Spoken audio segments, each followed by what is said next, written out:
The biggest difference in between Armin Strom as a watch brand and other watch brands is maybe that we are not afraid in inventing things, in trying to making things better instead of different. This for me is a big difference in between doing things different and really reinvent things. The coupling spring we have developed to get two oscillators beating in resonance is a completely new approach.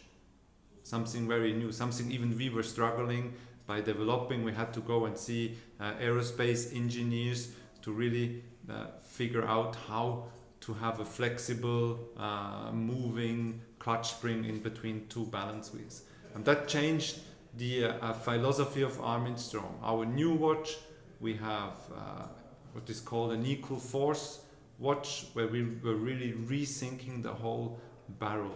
So not just using a barrel because the barrel was done like this in the past. So there is a better guiding, there is less friction, there is a torque control. So there's still room to improve in watchmaking.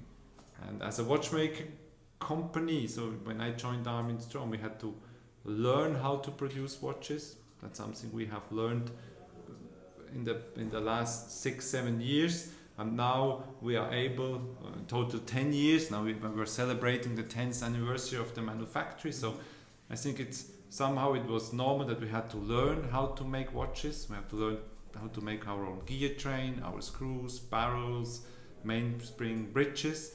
And since 4 years, we are really able to reinvent things. Thanks to the facility, thanks to the infrastructure we have set up at Armin Strom. Why does mechanical watchmaking still exist today?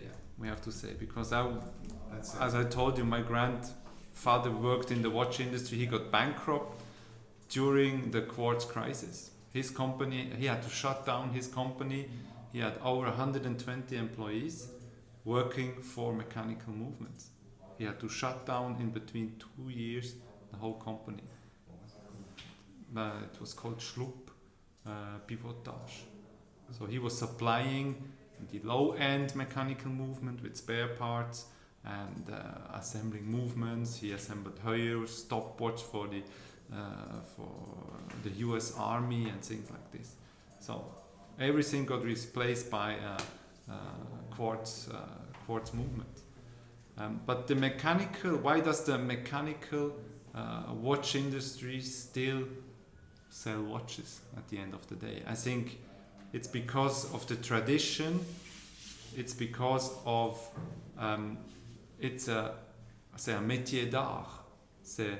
We have to say it's the dream of this. I think the mix it's between you can really prove innovation, and we have a tradition to respect. I think it's like salt and pepper, which fits perfectly together. And I think that's what makes mechanical watches sexy. It's there's still room to improve. It's obvious that you can improve. The improvements can be seen. People can really see what's happening. You know, it's mechanically. It's not that difficult to understand how a mechanical watch is running. You know, you can understand the mechanic.